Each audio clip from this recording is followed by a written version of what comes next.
주님께서 이 세상에 오신 목적 가운데 하나가 마귀의 일을 멸하는 것입니다.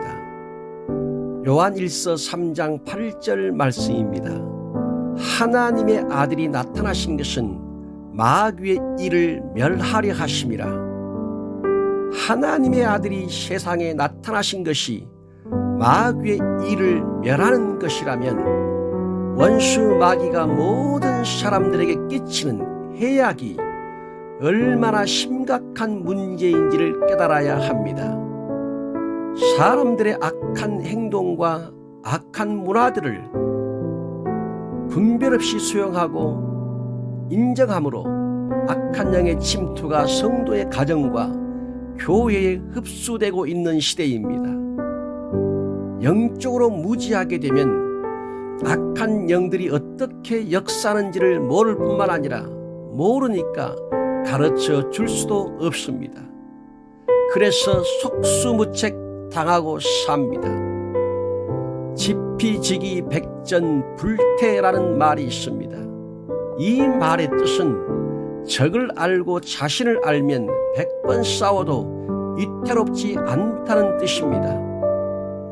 적의 실정과 아군의 실정을 알고 싸운다면 백전백승합니다. 적의 실정은 모르고 아군의 실정만 알고 싸운다면 승률은 반반입니다. 적의 실정도 모르고 아군의 실정도 모른 채 싸운다면 백전백패합니다. 주님께서는 망대를 세울 때 비용을 계산해 보라고 하셨습니다. 왜냐하면 비용이 부족해서 망대를 쌓다가 쌓지 못하면 부끄러움을 당하기 때문입니다. 주님께서는 많은 적과 싸울 때 싸울 수 있는지 헤아려 보라고 하셨습니다. 왜냐하면 상대방의 전력을 헤아려 보지도 않고 전쟁을 시작했다가 패하면 죽기 때문입니다.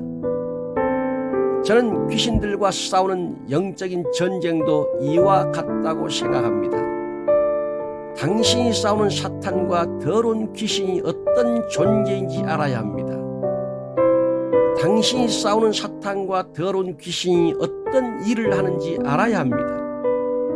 능력도 되지 않으면서 귀신들과 싸웠다가는 도리어 낭패를 당할 수 있습니다.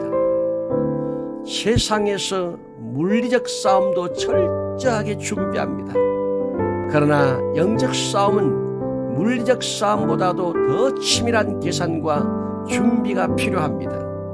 왜냐하면 사탄과 더러운 귀신은 보이지도 않으면서 아주 간교하며 거짓된 자이기 때문입니다. 요한복음 8장 44절 말씀입니다. 그는 처음부터 살인한 자요 진리가 그 속에 없으므로 진리에 서지 못하고 거짓을 말할 때마다 제 것으로 말하나니 이는 그가 거짓말쟁이요 거짓의 아비가 되었음이라.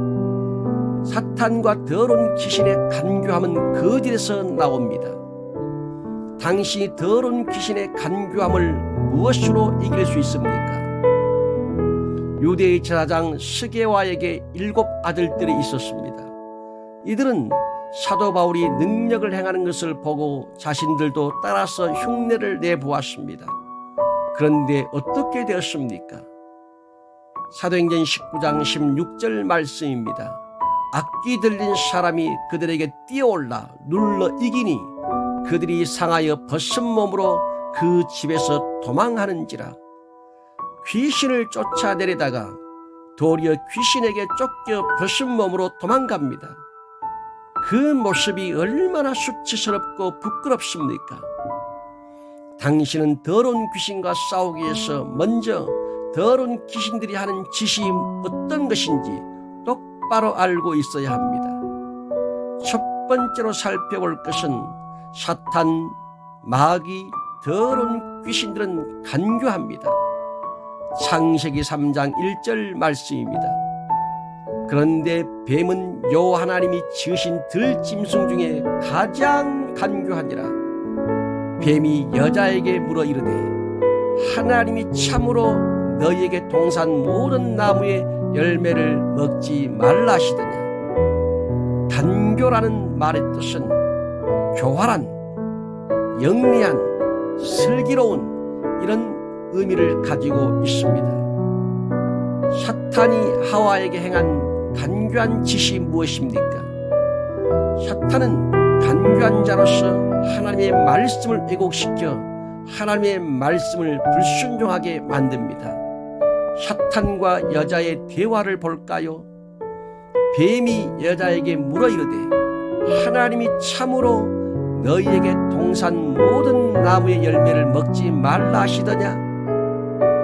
여자가 뱀에게 말하되 동산 나무의 열매를 우리가 먹을 수 있으나 동산 중앙에 있는 나무의 열매는 하나님의 말씀에 너희는 먹지도 말고 만지지도 말라 너희가 죽을까 하노라 하셨느니라.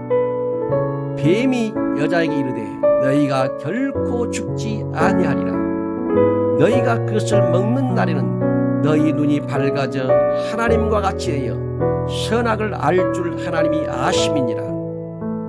여자는 동산 중앙에 있는 나무의 열매를 먹으면 죽는다는 것을 알고 있었습니다. 하나님께서는 반드시 죽으리라 하셨습니다. 그러나 사탄은 너희가 결코 죽지 아니하리라 하였습니다. 사탄과 더러운 귀신이 하는 짓이 무엇입니까? 하나님의 말씀을 대적하는 것입니다. 하나님의 말씀을 왜곡하는 것입니다. 이것은 곧 하나님을 대적하는 것입니다. 하나님이 만드신 피조물 중에 하나님이 가장 사랑한 사람을 통해 하나님을 공격함으로 하나님에게 타격을 입히는 것입니다.